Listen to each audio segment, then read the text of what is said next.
नमस्कार दोस्तों, मेरे चैनल में आप सभी का स्वागत है। गणपति बप्पा हम सभी के घर में विराजमान हो चुके हैं। तो चलिए गणपति बप्पा को भोग लगाने के लिए आज हम दो तरीके से बहुत ही आसान मोदक बनाएंगे। तो चलिए बनाना शुरू करते हैं। तो चलिए सबसे पहले हम बेसन के मोदक तैयार करेंगे। बेसन के मोदक बनाने के लिए सबसे पहले हम काजू और बादाम को पीस लेंगे।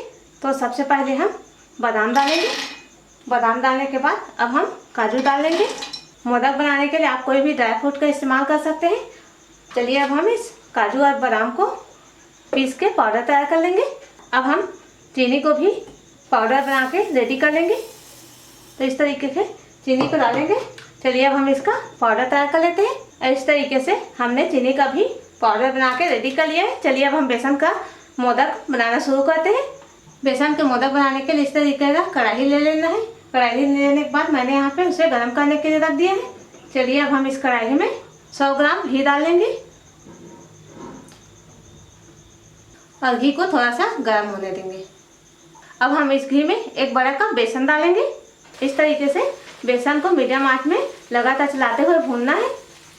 हाई फ्लेम में हमें इस बेसन को बिल्कुल भी नहीं भूनना है। बिल्कुल इस तरीके से बिल्कुल मीडियम आंच में लगातार चलाते हुए भूनना है, ताकि हमारा बेसन का जो मोदक है बहुत ही टेस्टी बने। इस तरीके से चलाते हुए भूनेंगे। अब हमारे इस बेसन को मीडियम फ्लेम में भूनते हुए 2 मिनट हो चुका है। इसी तरीके से मीडियम फ्लेम में बिल्कुल कलर के चेंज होने तक भूनना है। मीडियम फ्लेम में इस तरीके से भूनने से हमारा मोदक है बहुत ही टेस्टी बनेगा। अगर हमने हाई फ्लेम में बेसन को भूना तो हमारा बेसन है तुरंत जलना शुरू हो जाएगा। हमारा मोदक भी टेस्टी बिल्कुल भी नहीं लगेगा। इसलिए हमें बिल्कुल मीडियम फ्लेम में ही इसी तरीके से लगातार चलाते हुए सारे बेसन को भून लेना है। अब हमारे इस बेसन को मीडियम फ्लेम में भूनते हुए 5 से 6 मिनट हो चुका है और हमारे बेसन का कलर भी पूरी तरीके से चेंज हो चुका है। चलिए अब हम यहाँ पे काजू और बादाम के पाउडर को डालेंगे। काजू और बादाम के पाउडर को डालने के बाद एक बार फिर से इस तरीके से चला लेंगे। इस तरीके से काजू और बादाम को अच्छे तरीके से मिलाने के बाद अब हम इसमें 100 ग्राम के लगभग मावा डाल देंगे। बेसन और काजू के इस मिश्रण में अच्छे तरीके से मिक्स करेंगे और इसी तरीके से लगातार चलाते हुए अभी अच्छे से पका लेंगे। इन सारी चीज़ों को डालने के बाद गैस का फ्लेम हमें बढ़ाना बिल्कुल भी नहीं है और मीडियम फ्लेम में ही हम इस सारी चीज़ों को एक बार फिर से इस तरीके से अच्छे से भून लेंगे। काजू बादाम के पाउडर और मावा को डालने के बाद 3 से 4 मिनट के लिए मीडियम फ्लेम में इसी तरीके से लगातार चलाते हुए इस मिश्रण को भून लेना है। अब हमारा यह मिश्रण है पूरी तरीके से भून के तैयार हो चुका है। चलिए अब हम इसे प्लेट में निकाल लेंगे। अब हम इस प्लेट में इस मिश्रण को निकालेंगे। चलिए अब हम इस बेसन और काजू बादाम के मिश्रण को ठंडा कर लेंगे और ठंडा करने के बाद मोदक तैयार करेंगे। अब हमारा यह भुना हुआ बेसन हाथ में छूने लायक ठंडा हो चुका है। चलिए अब हम यहाँ पे कूटी हुई इलायची डालेंगे। तो यहाँ पे 5 से 6 इलायची को इस तरीके से कूट के डाल देना है। कूटी हुई इलायची डालने के बाद अब हम इसमें पिसी हुई चीनी डालेंगे। पिसी हुई चीनी आप अपने अनुसार से कम या ज़्यादा कर सकते हैं। मैं यहाँ पे 3 चम्मच पिसी हुई चीनी का इस्तेमाल कर रही हूँ। चीनी और इलायची पाउडर को डालने के बाद इस मिश्रण को इस तरीके से अच्छे से मिक्स कर लेना है। चलिए अब हम मोदक बनाने के लिए इस तरीके का सांचा लेंगे और इस सांचे में अब हम इस तरीके से हाथों से घी लगा लेंगे। इस तरीके से दोनों साइड में अच्छे से घी लगा लेंगे।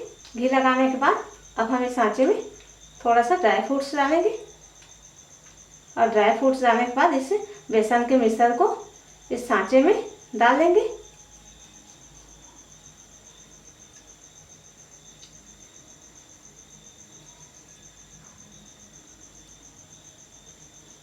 और डालने के बाद इस तरीके से सांचे को अच्छे से दबाएंगे और दबाने के बाद इस तरीके से पीछे को भाग को भी हम इस तरीके से हाथों से दबा के बराबर कर लेंगे। चलिए अब हम इस तरीके से सारे मोदक बना के रेडी करेंगे।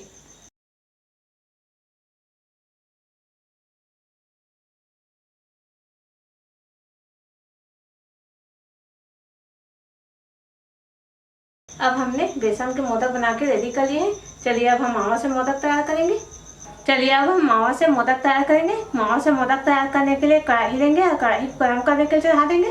मावा से मोदक तैयार करने के लिए मैं यहाँ पे 500 ग्राम मावा का इस्तेमाल कर रही हूँ। चलिए अब हम मावा को कढ़ाई में डालेंगे।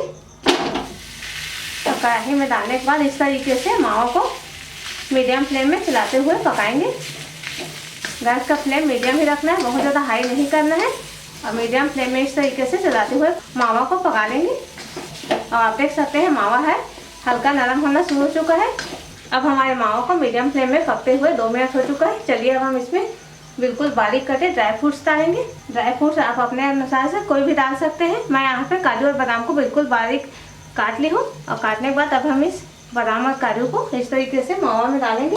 मावा में काजू और बादाम को डालने के बाद 4 से 5 इलायची को इस तरीके से कूट के डाल देना है। और इलायची और ड्राई फ्रूट्स को डालने के बाद एक बार फिर से इस मावा को अच्छे से चला देना है।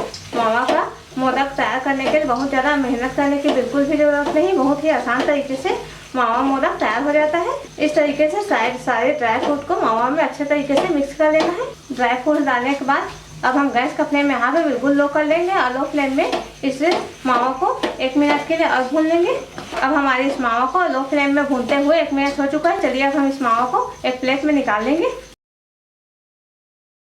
अब हम इस मावा को इतना ठंडा कर लेना है ताकि हम इसे आसानी से हाथ से छू सकें। अब हमारा यह मावा है हाथ में छूने लायक ठंडा हो चुका है। चलिए अब हम इसमें पिसी हुई चीनी का पाउडर डालेंगे। यहाँ पे 2 चम्मच चीनी का पाउडर डालेंगे और इस चीनी के पाउडर को इस मावा में अच्छे से मिक्स कर लेंगे।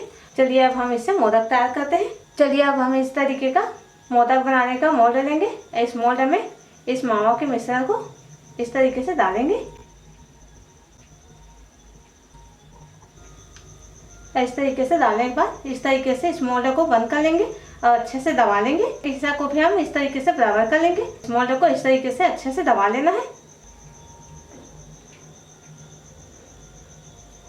और आप देख सकते हैं हमारा मोदक रेडी हो चुका है। और इसी तरीके से हम सारे मोदक बना के रेडी करेंगे। अब हमने बहुत ही आसान तरीके से बहुत ही टेस्टी मावा मोदक बना के रेडी कर लिए हैं। आज हमने 2 तरीके से मोदक तैयार किया है, एक मावा वाला और एक बेसन वाला। और हमारा मावा और बेसन का मोदक पूरी तरीके से बन के रेडी हो चुका है। अगर आपको मेरा वीडियो पसंद आए तो चैनल को सब्सक्राइब और वीडियो को लाइक और शेयर करना बिल्कुल भी ना भूलें और कमेंट करके जरूर बताएं।